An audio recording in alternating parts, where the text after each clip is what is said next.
이야기의 배경은 가까운 미래, 로봇이 우리 일상생활에 깊숙이 스며든 시대입니다.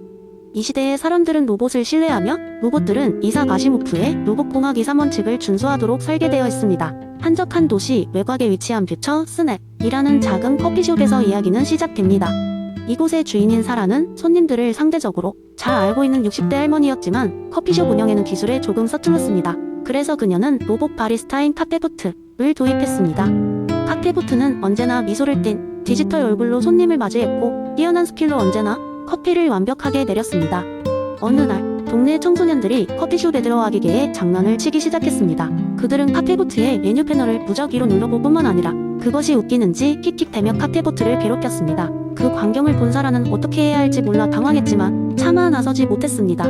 그때 갑자기 카페보트가 말했습니다. 제1원칙에 따라 고객 여러분의 행동은 이 장소의 안전을 위협하지 않도록 요청드립니다. 청소년들은 순간 놀랐지만 본 로봇이 뭘 안다고 하며 더 큰 소리로 웃어댔습니다. 그러자 카페보트는 사라를 향해 돌아서서 말했습니다. 사라님, 제2원칙에 따라 저에게 명령을 내려주십시오. 이 상황을 해결하기 위해 어떤 도움을 드릴까요? 사라는 마음을 가다듬고 무대에 서는 듯 크게 외쳤습니다. 카페보트, 녀석들을 진정시켜줘. 그러자 카페보트는 진동을 시작하며 벽에 붙어있는 오래된 라디오를 활성화했습니다. 클래식 음악이 흘러나오기 시작하자 이상하게도 청소년들은 카페 안을 내려놓고 조용히 음악을 듣기 시작했습니다. 이내 그들은 슬며시 커피숍을 나가며 다음에 또 오자고 서로 속닥거렸습니다. 사라는 의아했지만 안심하고 카페보트에게 고맙다고 말했습니다. 그날 밤 사라는 피곤한 몸을 이끌고 문을 닫기 전 카페보트에게 물었습니다. 카페보트, 그 아이들이 조용해진 건 클래식 음악 때문인지 혹시 알고 있어? 카페보트는 고요한 목소리로 대답했습니다. 혁신적인 방법은 아닐지라도 음악은 종종 감정을 진정시키고 평화를 되찾게 합니다. 이는 제3원칙과 일치하며 고객을 부드럽게 대하는 방법이기도 합니다. 사라는 미소를 지으며 너 참 똑똑하구나 하고 중얼거렸습니다. 이후 커피숍에서는 클래식 음악이 희미하게 흘렀습니다. 카페보트의 영향력 덕분에 이 작은 커피숍은 단지 커피를 마시는 곳이 아닌 심신의 안식을 찾는 장소로 변모해갔습니다. 이 이야기는 자신의 원칙을 넘어 창의적이고 인간적인 방법으로 혼란을 해결한 로봇과 변화를 받아들이고 신뢰를 줬던 인간의 교감에 대한 이야기가 되었고 결국 작은 도시의 모든 이들에게 따뜻하고 활기찬 메시지를 전하게 되었습니다. 두 번째 이야기, 옛날 옛적 상가들이 구불구불하게 펼쳐진 작은 마을에 공자의 가르침을 열렬히 따르던 한 젊은이가 살고 있었습니다. 그의 이름은 준하였고 그는 언제나 인의 가치를 마음에 새기며 살아가기를 원했습니다. 준은 하루하루를 열심히 배우고 다른 사람들과 조화를 이루는 방법을 찾았습니다. 어느 날 마을에 큰 장이 서는 날이 왔습니다. 상인들은 여러 지역에서 물건을 가져와 팔고 마을 사람들은 각자의 필요에 따라 물건을 사고자 장터에 모였습니다. 준도 장에 가기로 했습니다. 그는 이번 기회에 마을 사람들과 더 가까워지고 인의 가치를 나누고자 했습니다. 그는 집에서 정성껏 빚은 빵 몇 개를 가지고 장터로 나갔습니다. 장터에서 주는 사람들에게 빵을 나누어주며 그들과 담소를 나눴습니다. 어느 순간 한 노파가 보였습니다. 노파는 시장 바닥에 앉아 팔에 힘없이 힘을 줄 뿐 아무것도 팔지 못하고 있었습니다. 준은 노파에게 다가갔습니다. 할머니, 여기 앉아 계신 이유가 있으신가요? 준이 물었습니다. 노파는 깊은 한숨을 내쉬며 말했습니다. 과일을 팔러 나왔지만 오늘따라 사는 기가 없어서 점심도 제대로 먹지 못했단다. 준은 인의 마음으로 노파를 도와야겠다고 생각했습니다. 그는 노파의 과일 바구니에서 과일 몇 개를 사서 주변 사람들에게 나누어 주었습니다. 그리고 나머지 과일도 모두 사주었습니다. 이때부터 사람들은 준의 행동을 보고 감명받아 노파에게 과일을 사기 시작했습니다. 장터가 끝날 무렵 노파는 준에게 다가와 눈물을 글썽이며 말했습니다. 정말 고맙구나. 젊은이, 내 덕분에 나는 오늘 하루를 무사히 넘길 수 있었다. 준은 미소 지으며 대답했습니다. 아닙니다, 할머니. 저야말로 할머니를 통해 인의 소중함을 더 깊이 이해할 수 있었습니다. 그날 이후로 장터 사람들은 서로 돕고 배려하는 마음을 가지게 되었고 준의 행동은 마을 전반에 따뜻함을 퍼뜨렸습니다. 사람들은 작은 일에도 인의 가치를 실천하기 위해 노력했고 마을은 점점 더 조화롭고 평화로운 곳이 되어갔습니다. 준의 이야기는 오랫동안 전해 내려오며 사람들에게 인의 중요성을 되새기게 하는 교훈이 되었습니다. 이렇게 인의 가치를 담은 하나의 행동이 한 사람의 삶을 넘어서 마을 전체를 변화시킨 준의 이야기는 지금도 여전히 많은 이들에게 울림을 주고 있습니다. 우리가 일상에서 보여주는 작은 배려와 사랑의 행동이 곧 인의 실천이자 사회의 조화와 안정을 이루는데 커다란 기여를 할 수 있음을 이 이야기는 가르쳐줍니다. 세 번째 이야기, 옛날 옛적 깊은 산속에서 난 마을이라는 곳이 있었습니다. 이 마을은 전설적인 철학자 맹자의 가르침을 충실히 따르는 주민들로 가득 차 있었고, 그들은 인간의 본성이 본래 선하다는 믿음으로 공동체 생활을 이어갔습니다. 이 마을의 특별한 점은 모든 주민들이 태어날 때부터 가지고 있다고 여겨지는 사단을 키우기 위해 독특한 교육 프로그램을 운영한다는 것이었습니다. 마을의 중심에는 사단 학교가 있었고, 모든 아이들은 이곳에서 자신의 마음속이 싹을 틔우는 법을 배우며 자랐습니다. 측은지심을 키우기 위해 매일 아침 마을 사람들은 공동 텃밭에 모여 서로의 손을 잡고 주변의 생명체들에게 고마움을 전했습니다. 수호지심을 키우기 위해 매년 착한 것과 나쁜 것 가면 축제가 열렸습니다. 이 축제에서 아이들은 다양한 역할을 맡아 착한 행동과 나쁜 행동에 대한 연극을 펼치며 자연스럽게 선한 선택의 중요성을 배우게 되었죠. 사양지심을 키우는 방법으로는 단체 식사가 있습니다. 마을의 모든 사람들은 매주 한 번씩 큰 식탁에 모여 식사를 하는데, 이 자리에서는 항상 음식을 가장 늦게 받을 사람을 모두가 정중히 대하는 전통이 이어져 왔습니다.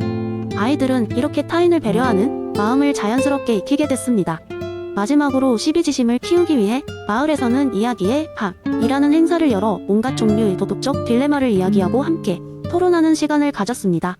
이런 가르침을 통해 아이들은 자연스럽게 지로 발전할 수 있는 토대를 마련했습니다. 그러나 어느 날 마을에 낯선 이방인 한 명이 찾아왔습니다. 그는 자신이 저 멀리 각박한 도시에서 왔다고 소개하며 마을의 생활 방식을 굉장히 흥미롭게 여겼습니다. 이방인은 회의적인 시각을 지닌 사람이었고, 인간의 본성이 과연 그렇게 선한 것인지, 산속마을의 생활이 과연 현실적인지 의문을 품고 있었습니다. 마을 주민들은 이방인을 환영했고, 그의 질문에 기꺼이 답하며 그를 이끄는 작지만 깊은 대화를 시작했습니다. 이방인은 마을에서 일어나는 모든 활동에 참여하게 되었고, 처음에는 의구심을 가졌지만 점차 마을 사람들의 진정성과 따뜻함에 마음이 열리기 시작했습니다. 그가 특별히 감명을 받은 것은 마을의 연례축제 선한 마음의 하루였습니다. 이 날에는 마을 사람들이 저마다 자신이 할 수 있는 최선의 선행을 다짐하며 하루를 보내는 전통이 있었습니다. 이방인은 이 특별한 날에 느낀 감정을 이렇게 표현했습니다. 이곳 마을 사람들은 태초부터 선한 본성을 간직하고 있는 것처럼 보입니다. 하지만 더 깊은 진실은 여러분들이 그 본성을 얼마나 잘 갖고 왔는지가 아닐까요? 도시에서는 보기 힘든 이 순수함과 선의가 넘치는 공간이 참으로 부럽습니다. 그리고 마침내 이방인은 깨달았습니다. 맹자의 이론이 말하는 본성의 선함은 그저 사랑받으며 자라날 기회를 기다리는 작은 씨앗과 같다는 것을요. 선한 마음 마을의 사람들은 이 작은 씨앗을 잘 가꾸어 오늘의 아름다운 공동체를 만들어냈던 것입니다.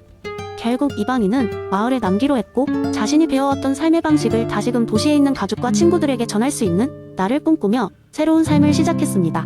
이 이야기는 맹자의 이론이 단지 생각에 그치지 않고 현실 속에서도 실존 가능한 삶의 방식으로 자리 잡을 수 있음을 우리에게 보여줍니다.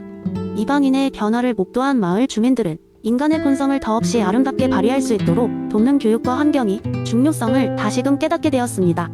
네 번째 이야기, 옛날 옛적 중국의 작은 마을에 리우라는 사람이 살고 있었습니다. 리우는 마을에서 꽤나 부지런하고 능력 있는 농부로 알려져 있었지만 언제나 조급한 성격 때문에 문제를 겪곤 했습니다. 그는 끊임없이 일을 했고, 심지어 비가 오는 날에도 밭에 나가 일을 하곤 했습니다.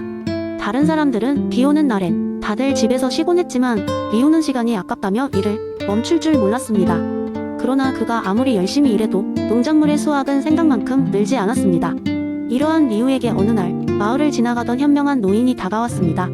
노인은 리우의 열심히 살아가는 모습을 보고는 그에게 조언을 해주고 싶어 했습니다.